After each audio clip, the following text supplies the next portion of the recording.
नमस्कार. एक गोष्ट आपण नेहमीच ऐकतो की आपण जे करतो तेच आपल्याकडे फिरून येतं. म्हणजे जसं पेरावं तसं उगवतं. पण हे खरंच इतकं सोपं आहे का? आज आपण क्रूरतेचे पीक या जातक कथेतून याच कर्माच्या अटळ नियमाचा शोध घेणार आहोत. ही एक अशी कथा आहे जी आपल्याला आपल्या प्रत्येक कृतीबद्दल विचार करायला लावेल. तर मग ह्या सगळ्या कथेच्या केंद्रस्थानी एकच मोठा प्रश्न आहे, क्रूरतेची अंतिम किंमत काय असते? आपण जे काही वाईट कृत्य करतो त्याची परतफेड नक्की कशी होते? ही कथा आपल्याला ह्याच प्रश्नाच्या उत्तरापर्यंत घेऊन जाईल आणि ते उत्तर खरंच थक्क करणारं आहे. चला तर मग आपली कहाणी सुरू होते एका राजकुमाराच्या महालातून. पण थांबा, ही काही ऐश्वर्याची किंवा शौर्याची गोष्ट नाहीये.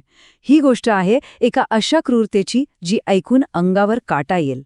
तर हा होता राजकुमार बुधी.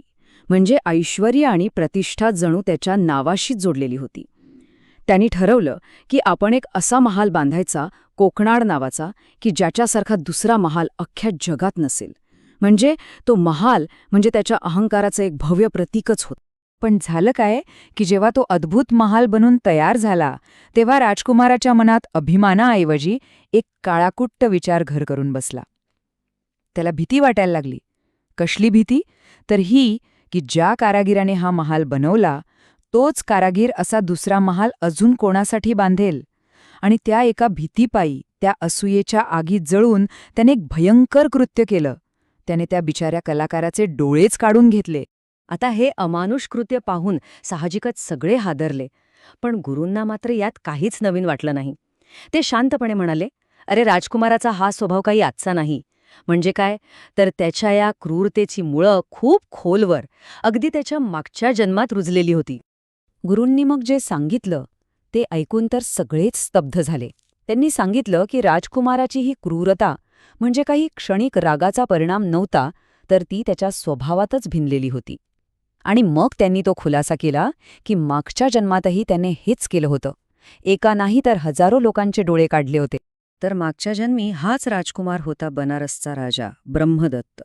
एक असा राजा ज्याच्या नावानेच लोक भीतीने थरथर कापत. कठोर, क्रूर, हिंसक ही फक्त विशेषणं नव्हती, तर हीच त्याची ओळख होती.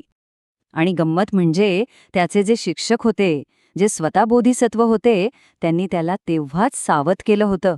ते काय म्हणाले होते? प्रत्येकाला त्याच्या कर्मानुसार फळ मिळेल आणि जसे पेराल तसे उगवेल. जणू काही नियतीने दिलेला हा एक स्पष्ट इशारा होता, नाही का? पण प्रश्न हा आहे की राजा ब्रह्मदत्त एवढा क्रूर बनलाच कसा? त्याची सत्ता आणि ही भयंकर महत्वाकांक्षा कशी वाढत गेली? तर यामागे तो एकटा नव्हता. राजाच्या या क्रूर महत्वाकांक्षेला खतपाणी घालत होता त्याचा पुरोहित पिंगिया. आणि तोही काही कमी नव्हता. जितका राजा कठोर तितकाच पुरोहित निर्दयी. आणि या दोघांनी मिळून एक स्वप्न पाहिलं, संपूर्ण भारतावर राज्य करण्याचं. आणि ही काही फक्त हवेतली स्वप्न नव्हती. त्यांनी अक्षरशः संपूर्ण भारतभर युद्ध पुकारलं आणि तब्बल 1000 राजांना बंदी बनवलं. आता तर त्यांची सत्ता अथांग आणि निर्विवाद वाढत होती. पण त्यांच्या या विजयरथाच्या मार्गात एक असा किल्ला होता, एक असं शहर होतं जे त्यांना काही केल्या जिंकता येत नव्हतं. आणि ते जिंकण्यासाठी त्यांनी जो मार्ग निवडला तो कदाचित इतिहासातल्या सर्वात रक्तरंजित आणि भयानक मार्गांपैकी एक होता. विचार करा, 1000 राजांना हरवणारा तो ब्रह्मदत्त तक्षशिलेच्या त्या अजिंक्य तटबंदीपुढे अक्षरशः हतबल झाला होता. आणि ह्याच हताशेतून, ह्याच निराशेपोटी त्याने आपला पुरोहित पिंगिय याच्याकडे असा उपाय मागितला जो राक्षसी होता. आणि पिंगियने उपाय सांगितला, एक असा उपाय जो ऐकून सैतानालाही कदाचित लाज वाटली असती. त्याने राजाला काय सांगितलं? पहिलं, त्या 1000 बंदी राजांना बोलवा, मग पहिलवानांना वापरून त्यांना अक्षम करा. तिसरं, त्यांचे डोळे काढा आणि त्यांना ठार करा. आणि चौथं, त्यांच्या मांसाचा यज्ञ करून ते देवतेला अर्पण करा, विजयासाठी. हा एक अमानुष सौदा होता. आणि अखेर ती वेळ आलीच. राजाने पेरलेल्या त्या क्रूरतेचं पीक आता उगवणार होतं. आणि त्याचे परिणाम ते तात्काळ, अनपेक्षित आणि अत्यंत भयानक होते. ज्या क्षणी राजाने तो रक्तरंजित विधी पूर्ण केला त्याच क्षणी जणू काही निसर्गानेच आपला न्याय सुरू केला. एका अदृश्य यक्षाने त्याचा उजवा डोळा अक्षरशः फाडून काढला. आणि तो वेदनेने विव्हळत असतानाच आकाशातून एका गिधाडाच्या चोचीतून सुटलेलं एक तीक्ष्ण हाड थेट त्याच्या डाव्या डोळ्यात घुसलं.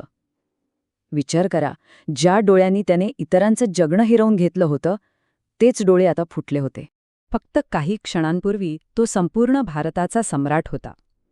आणि आता तो आंधळा, पराभूत आणि मरणाच्या दारात उभा होता. सत्तेच्या शिखरावरून विनाशाच्या गर्तेत कोसळायला त्याला फक्त एक क्षण लागला. मरणाच्या दारात त्या असह्य वेदनेत त्याला आपल्या शिक्षकांचे ते शब्द आठवले. तो विलाप करत ओरडला, मी इथेच, याच ठिकाणी 1000 राजांना मारलं. आणि आज ज्या वेदना त्यांनी भोगल्या त्या आता मला भोगाव्या लागत आहेत. कर्माचा हिशोब पूर्ण होत होता. तर राजाचा हा भयानक अंत आपल्याला एका अशा नियमाची आठवण करून देतो जो कधीही बदलत नाही. तो नियम म्हणजे कर्माचा नियम. आणि मग गुरूंनी सगळा उलगडा केला. त्यांनी सांगितलं की तो क्रूर राजा ब्रह्मदत्त दुसरा कोणी नसून आजचा हा राजकुमार बोधी आहे. तो दुष्ट पुरोहित पिंगीय म्हणजेच देवदत्त. आणि तो बोधिसत्व शिक्षक ते स्वतः गुरु होते. बघा, कर्माचं ते चक्र फिरून पुन्हा त्याच जागी आलं होतं. तर मग ह्या संपूर्ण कथेचं सार काय?